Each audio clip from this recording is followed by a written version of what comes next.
I'm Dana Denha, and you're watching FYI. You're never too old to chase your dreams or discover a new hobby. And the Arbor Figure Skating Club is making skating fun for the over 18 crowd as they host their very first Adult Open, a series of ice skating competitions where people of any age can show off their skills on ice. This is an advanced adult skating class. A lot of our skaters in this class are gearing up for our big competition. It's our first one that we're hosting of this type.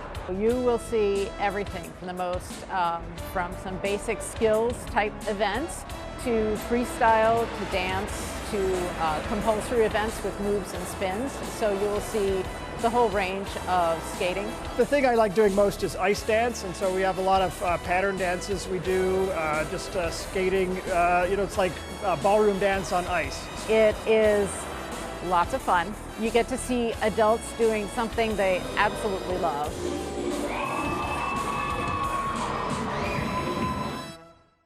The Ann Arbor Figure Skating Club's Adult Open will be held at the Ice Cube on Saturday, September 21st from 8 to 3:30 p.m. free of charge. Stay tuned and we'll be back shortly with more news and information.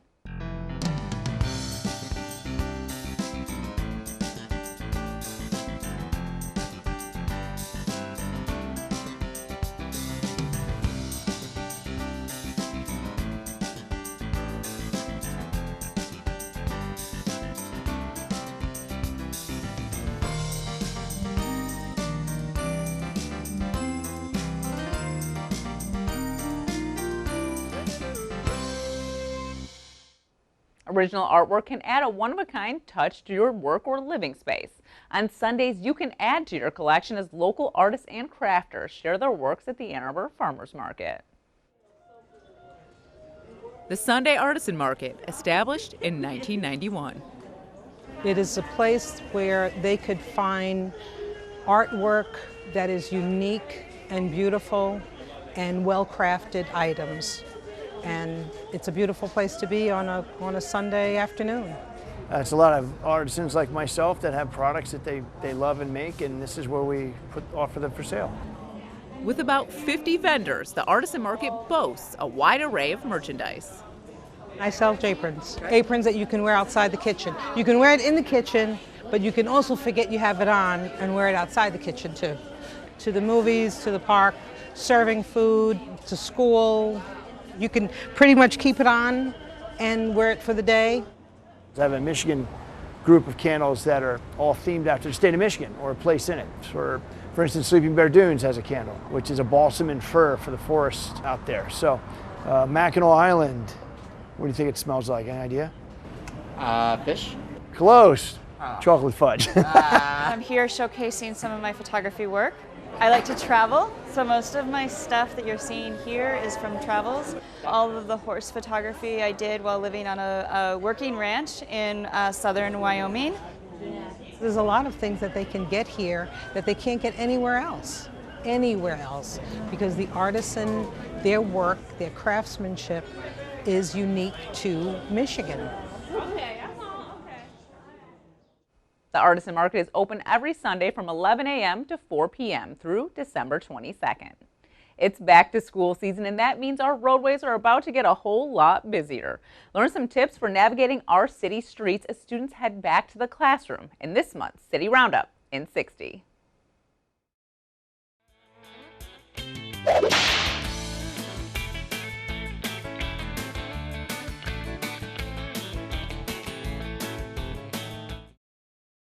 Hi everyone, I'm Officer Jamie Atkins with the Ann Arbor Police Department. It's that time of year again. It's time for kids to go back to school.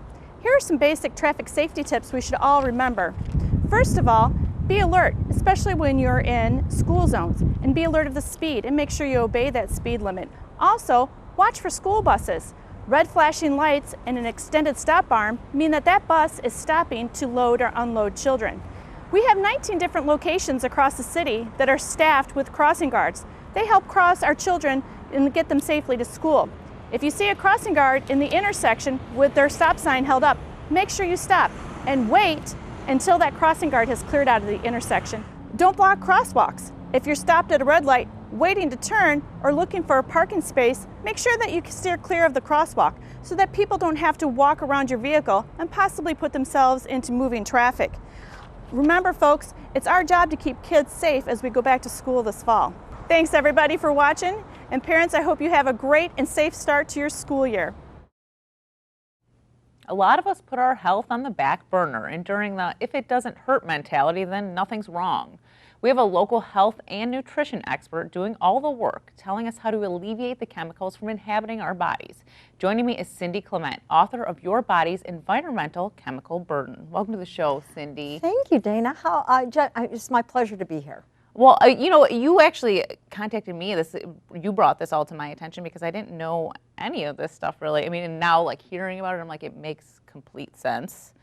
But why don't you tell me a little bit about your background and what led you to the body chemical burden? Absolutely. It's an interesting story. I had attended a lecture in the fall of 2013, and in passing, the presenter mentioned the two words body burden. And initially, I thought it must be the emotional burden that everybody carries, or perhaps it's the excess weight that people carry. Never dawned on me that it would be an environmental burden. But I'm telling you that as the weeks went on after that lecture, I kept hearing in my head, body burden, as if I was supposed to look into this. It was like your mission. It was, I just couldn't get finally I thought I've got to try it. So I went to the online library, typed in body burden, over 400,000 research papers came up. Narrowed it down to the previous 3 years, still 120,000 research papers came up. So I started opening them up and reading them, and the more I read, the more curious I became. So I asked my friend, my mentor, my personal physician, Dr. Lev Linkner, can I get my body burden tested? He said, if you can find a test, I'd be glad to order it if you need it. And so I searched and searched, and I know that assessing one's body fat, their actual body fat, is the most reliable approach to assessing a body burden. But you can only have that done in a clinical study, in a research project, because many of these chemicals are not in our blood, aren't in our urine. But that's all I could find. So we ordered a test from Genova Diagnostics down in the Carolinas, and they tested me for about 45 different chemicals through blood and through urine. And when the test results came back, the results to me were absolutely startling. I'm 66 years old. For over 4 decades, I have been eating organically, using the safest personal care products that I could possibly find, mostly because I'm very sensitive to chemicals, but also using the safest cleaning products I could find, which oftentimes did not work, let me tell you. Oh, yeah. You know, I would use them and I'd think, okay, well that did nothing. Hey. But I went on to really try and look at why I would be in the 95th percentile on certain chemicals, why I would be in the 80th percentile. And what that means is that out of 100 people at the 95th percentile, that means that only 5 other people had levels in their body that exceeded mine. Now again, this is coming from a person who is extremely careful about— Yeah, you were well aware of what you were putting into your body for a very long time. For 4 decades. So it was at that point I thought, I've got to look at this, and started more research and trying to find research papers pertaining to the chemicals that this laboratory tested for, as well as what were in my body. And I came to understand what the chemical is used for in manufacturing, made perfect sense. Also, the potential health effects that can occur in the body, as well as how I would reduce my toxic load in the future. So I really put a lot of time, 5 years of my life into this book. But again, not even realizing at that point I was writing a book. It was really more for my personal self and just this mission I felt I was on to learn about that body burden. So why don't you tell me about the book and how it actually finally came to fruition and what we can see and like how the book helps us, because it's really sort of a guide for us. It is. It's a resource guide, Dana. And as I did all of this research, the story goes on that each night at dinner, my husband would say to me, what did you learn today? Because he knew I was obsessed with this project. And our conversations became more and more sobering over time, because what I was learning was not painting a pretty picture for the millennial generation, their children, and their grandchildren, and the potential hardships that they will face because of this environmental contamination. So much so, it bothered me that much that I had to take a break from this project because I didn't have any answers at this point.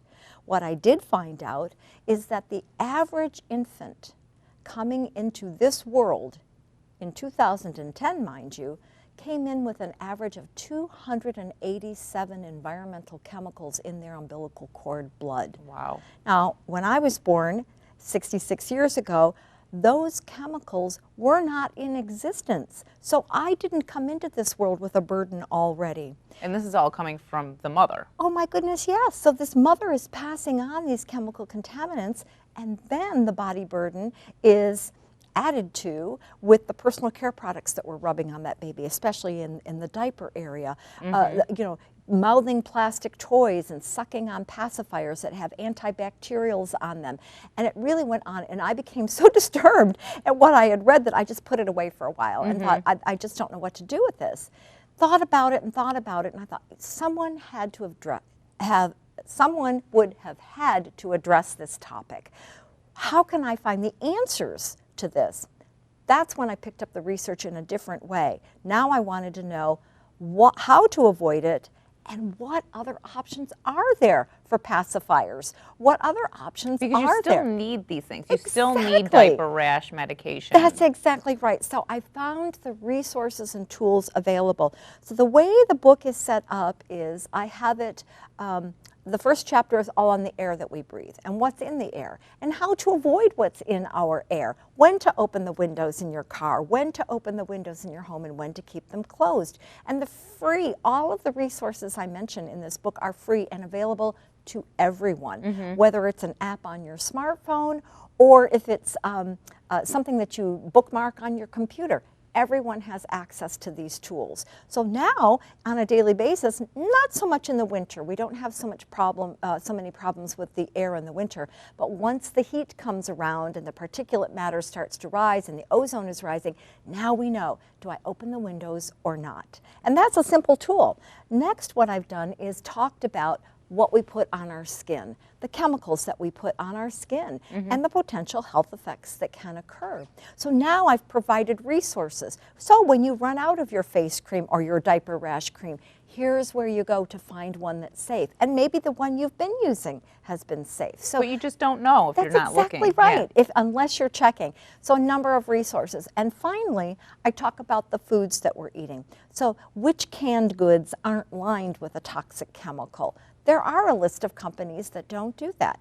Or how should I store my leftovers? What about getting coffee outside the home? You know, do I drink out of the plastic cup or the styrofoam cup with the plastic lid? No. Take your own stainless steel mug, and so simple, practical advice on how to avoid these contaminants as best as you can. So if you do have a lot of these chemicals, what could potentially happen to you? Cancer or? Oh my goodness. Well, take for instance the PFAS and the dioxins that are talked about quite a bit in Ann Arbor today. Both of those chemicals are carcinogenic, meaning that it could possibly cause cancer in people. But here's where it gets a little bit complicated in that why one person would get cancer and another wouldn't from a chemical, there are a number of different factors involved. One of them can be, what is the health of that individual's detoxification organs? Do they function very well, or are they impaired? Another one would be, what's their nutritional status? What do they eat? How healthy are they? Do they exercise? Do they drink enough water? Do they get enough sleep? What was in their DNA? Was their DNA already damaged and shown cancer in the gene lines? Most importantly is the level of exposure, the frequency, the duration, and the timing. So were they exposed at age 70 or were they exposed in the womb? So there are a number of factors involved in determining who will suffer the consequences of that chemical in the body and who won't. And we don't really know what's going to happen to the next generation because they are so young and they have so many chemicals in their body from the start. That's right. So it's really important. And the mission of my work, truly, is to educate millennials. That's the generation I want to make an impact with. When my publicist recommended that I do a national survey on millennials, we did that. We worked with a third-party research firm called Engageus. They're a research and marketing firm, and they did a national survey with these millennials. And what we found are 88% of this group are either somewhat concerned or extremely concerned about the environmental chemicals, and that a gap, in their own words, a gap exists for them as to what can they do to avoid these chemicals. They have no idea. They don't know about the tools and resources. So my mission really is to educate that generation, because that's how the madness is going to stop. If we can get these young females of childbearing age, if we can detoxify their bodies for a year, now all of a sudden they're not passing these chemicals on. And in that year, educating them on where to get a safer cleaning product, a safer pesticide, a safer personal care product. This is the way we stop the madness. We can't avoid the chemicals. Without the chemicals, we wouldn't have this chair, we wouldn't have cameras, we wouldn't have carpeting. And we can't fear everything. That's right. Yeah. That the point is that we can't avoid 85,000 synthetic chemicals. But the ones that do affect us mostly are what we rub on our skin, that we breathe, and that we get into our mouth. And so those are the ones that we really want to focus on. Okay. Well, so where can people get the book? Because it's a great guide for people to get started on this. That's exactly right. So it's available on Amazon online, it's available at Barnes & Noble online, and it's also available at Books A Million online, BAM, online. So any of those three outlets carry this book. So you can pretty much get it wherever online. It's $19.99, and you worth every penny. A lot of people have commented on how useful it's been. One of the things that really surprised me is that people that have an unresolved medical condition, I thought this was interesting, that what they find when they read this book is, oh my goodness, maybe this isn't a medical condition. Maybe this is a reaction to, the skin reaction is from the soap I'm using. And so they stop using this soap and they find a better soap and their skin clears up. Or someone with respiratory disorders, they find out that burning the candle in their home was putting different toxins into the air. And so it's been useful for people with these unresolved medical issues. Well, that's an amazing tool too, because I can just imagine those people going to multiple doctor's appointments trying to figure out what's wrong, and no doctor can figure it out. So isn't that interesting? Yeah. Yeah. All right, well, thank you so much, Cindy, for filling me in on this. Thank you for having me, Dana. For more on this and other programs, visit a2gov.org/watchctn. Visit youtube.com/CTN Ann Arbor to see all this and other things that CTN has to offer. Remember to like, comment, and share. Thanks for watching, and tune in next time to FYI.